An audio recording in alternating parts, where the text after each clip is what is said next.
You are not your ego. You are your higher self. Yet when old patterns from childhood get triggered, we go into this self-defense mode and want to protect ourselves.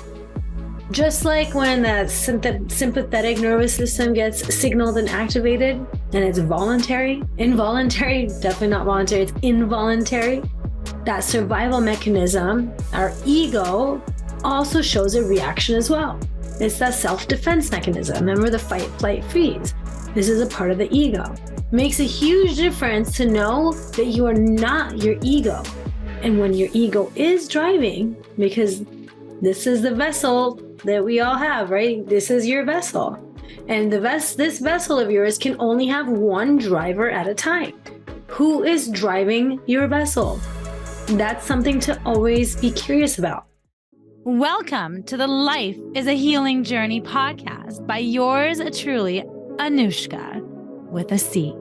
This podcast explores how you can create a true healthy lifestyle and live your life to the fullest in the face of any circumstance by healing and balancing your mind, body, spirit. If you are someone that's been dealing with disharmony in any area of your life and you are committed to seeking harmony, this podcast is for you. Let's start healing.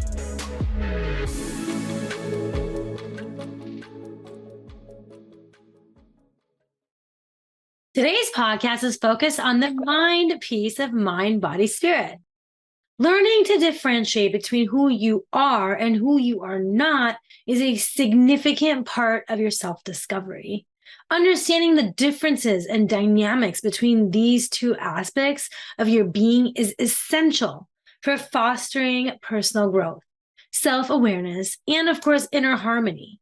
The concept of the higher self and the ego has been a topic of exploration in various spiritual and psychological philosophies, especially in the more recent years.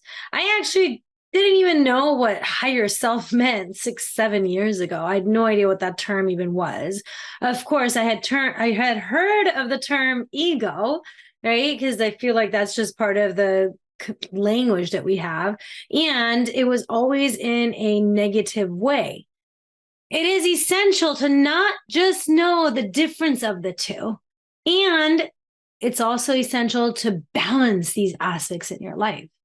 The higher self, which is often referred to as the true self or authentic self, represents your inner essence, who you were born as, who was completely untouched by any external influence, such as parents or guardians or societal conditioning like school and such.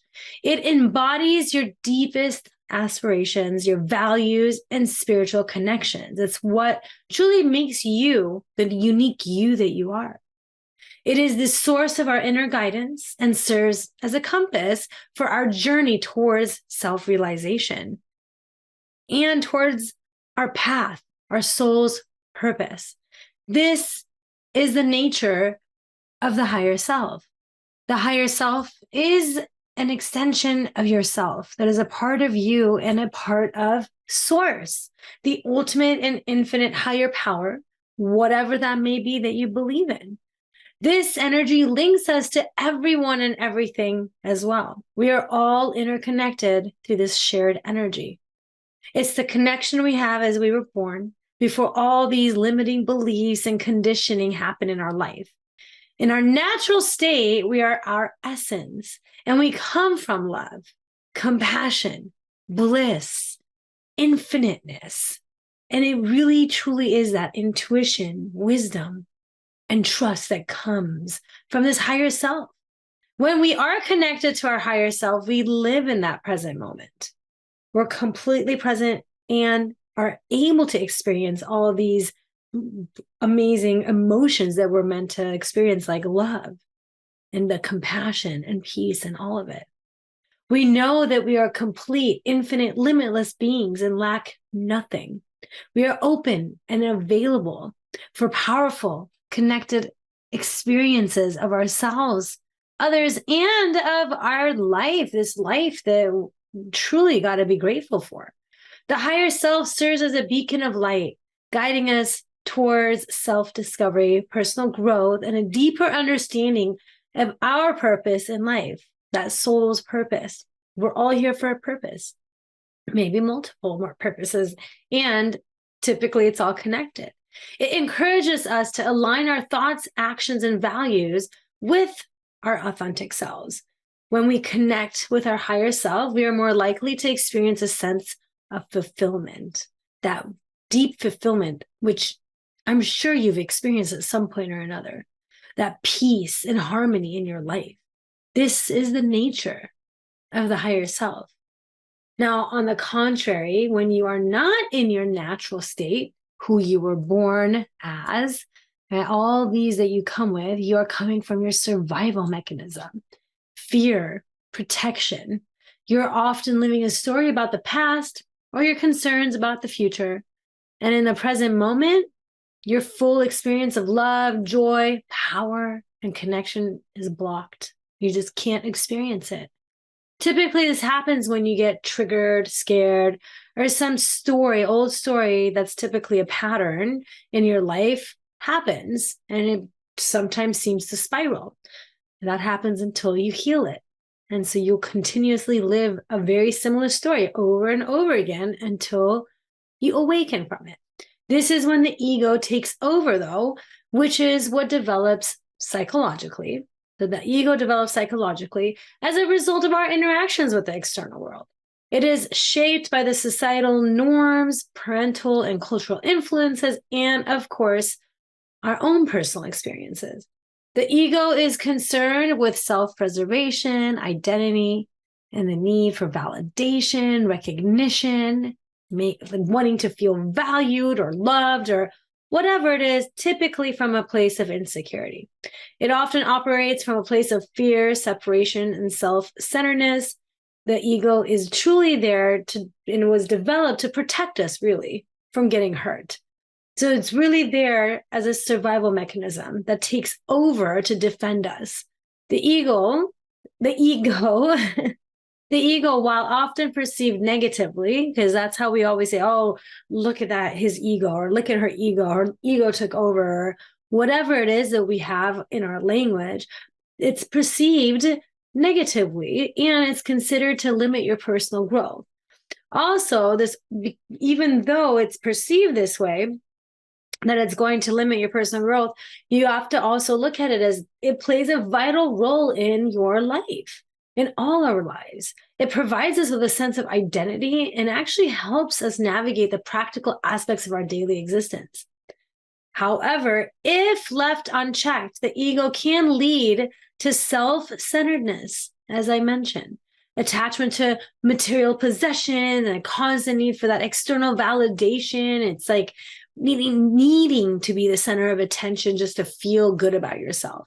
It tends to create illusions of separation, loneliness, fostering negative emotions such as jealousy, resentment, anger, greed, and creates that separation.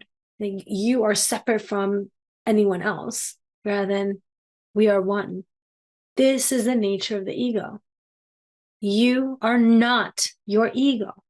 You are your higher self. Yet when old patterns from childhood get triggered, we go into this self-defense mode and want to protect ourselves. Just like when the sympathetic nervous system gets signaled and activated, and it's involuntary, definitely not voluntary, it's involuntary. That survival mechanism, our ego, also shows a reaction as well. It's that self-defense mechanism. Remember the fight, flight, freeze. This is a part of the ego. It makes a huge difference to know that you are not your ego. And when your ego is driving, because this is the vessel that we all have, right? This is your vessel. And this vessel of yours can only have one driver at a time. Who is driving your vessel? That's something to always be curious about. I actually walk my clients through collapsing who they are and who they are not by really getting curious. And when they get triggered, asking, Who's driving this vehicle of mine? Is it my higher self or my ego? Anytime there is judgment or strong opinion or point of view or stereotypes present of any kind or anything like it, where you want to prove to someone you are right, for instance, or wanting to prove that you're valued or whatever the story may be, know that you are coming from your ego. Anytime you are coming from anything other than love and compassion and bliss, it is not you. I have different exercises I walk clients through to determine really in more detail what their ego and self-defense mechanisms are. Of course, you're always welcome to reach out if you're interested to learn about that. It's not really something that I can go through here because it's a personal, unique conversation since we're all unique beings. And you can have fun by also naming your ego. So this is a way to create more awareness, to really start looking at separating the true you, your higher self, from your ego. I used to call my ego Ursula.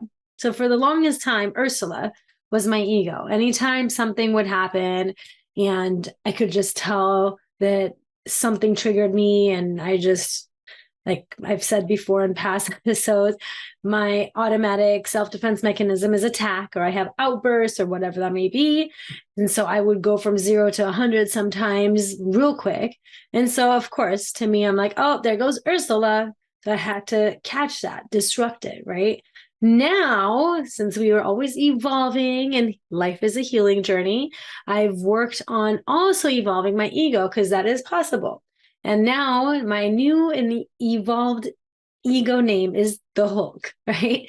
Now, again, not that I can completely quiet her down, the ego part, because that's part of my automatic defense mechanism. And I have a bit more control over it and can actually stop it and take ownership. Ursula, there was no ownership, right? So as you can tell, there's been definitely an evolution of that. And remember, your ego is not bad. Like this whole bad ego thing, that's not the case. That's one of the things I actually have clients do as well, is actually make best friends with your ego, because your ego is truly out there to protect you. And it's really knowing and being mindful when the ego is safe or is most appropriate to take over. I wouldn't be where I am today if it wasn't for my ego. Going through engineering school, getting my computer science engineering degree to prove that I'm smart, all ego-based, or pushing through the whole brain tumor journey with I've got this attitude. Again, that was definitely my ego protecting me, right? Even through this fertility journey, not giving up, not willing to give up. I'm very clear this is the ego part of me. And of course, now I balance it with my higher self, because the key to fulfilling and having a balanced life is really understanding and harmonizing the higher self and the ego, just creating a balance between the two. Whereas I follow my intuition now. Yes, the ego takes over, and I can recognize that. Recognizing the ego's presence, the motives, and limitations really allows us to transcend its limitations and align our actions with our higher self. When we do that, we are developing self-awareness, and by having different practices like meditation, mindfulness, journaling, self-reflection, all that really does support us in discerning between the ego's voice, the driver, which one's the driver, and the guidance of our higher self. Really being able to distinguish the two, uncollapse, and really notice who you are and who you are not, right? It's like if you remember a lot of cartoons have like that little angel and the little devil, right? It's all depicted that way. And really it's because there are two different versions of us.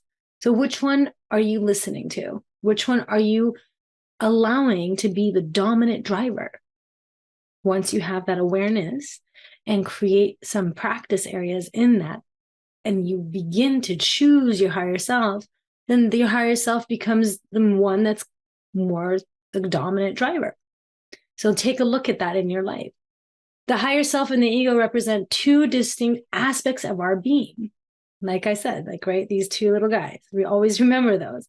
While the ego provides a sense of identity and navigates the practical aspects of life, the higher self guides us towards what's in our highest good. That self-realization and wisdom and connection with our authentic selves. Balancing these two aspects is, again, it's crucial for personal growth, inner harmony, and a meaningful existence where you're not taken over by your ego. And for some, when that happens, unfortunately, are not able to maintain relationships or jobs or anything like that because they're full on ego and can't even recognize it. So really take a look at that, right? Take a look at yourself and really do the work to recognize, not that there's anything wrong with you, not that you're the one to blame or anything like that. It's more of you've had personal experiences. There's nothing to fix. It's just healing the different experiences you've had so you're not living in the past. I see that happen so much, and not just clients, but people around me, where they have this past they're holding on to, some of which they don't even remember, and they are full on ego mode. And on top of it, because they have no awareness, they feel like they're full on right about it and very righteous about it. Well, that sucks for them, and even worse, people that are around them. So it's really about take a look at yourself and begin to take some ownership. Because truly, who doesn't want to have harmony in their life?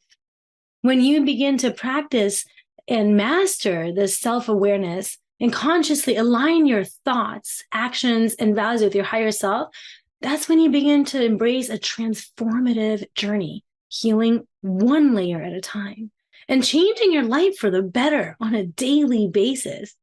Because once you have awareness, and I'll say this always, because 80% is awareness, and then there's acceptance after, but 80% is awareness. Once you have that, then you have choice.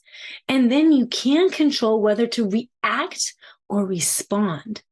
And that's the difference between ego and higher self. Reaction is an ego protective mechanism, right? When you actually are able to be more mindful, you are more likely to respond. And as always, following your intuition and what's in your highest good. When you're connected to your higher self, your intuition actually will flow to you with ease. And it's the strongest. It's actually part of the higher self source connection.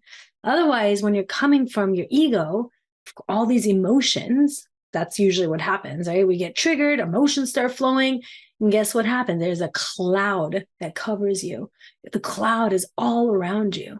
And when there is a cloud, it becomes really difficult to receive your intuition. It's just foggy. It's almost like having brain fog. It just won't be as clear.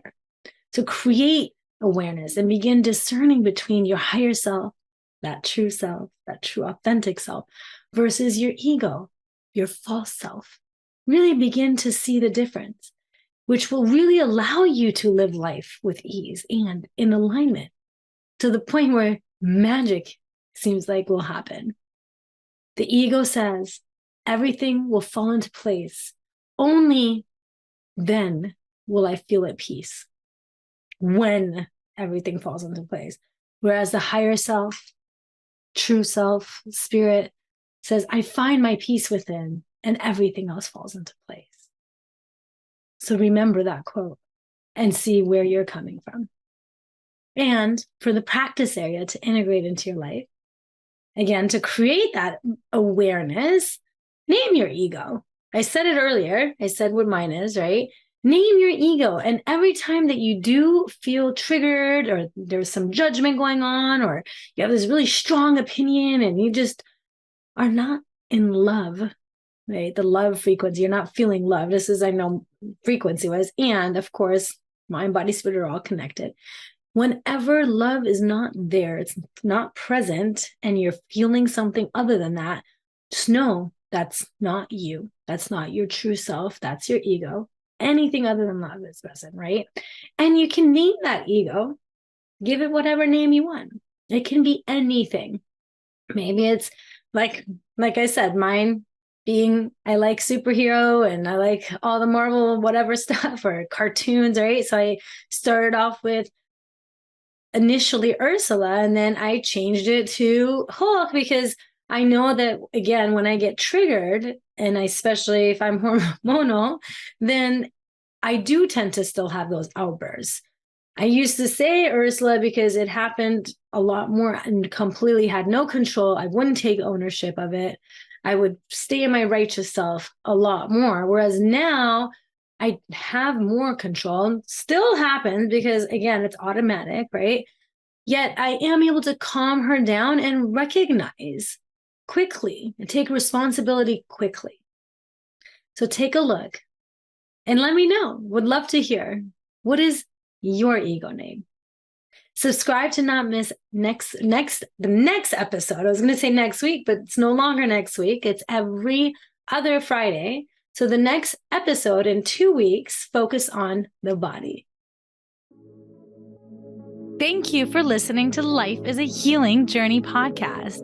You are here to peel and heal one layer at a time, to live your life to the fullest in the face of any circumstance, while embracing a life filled with love, joy, and peace.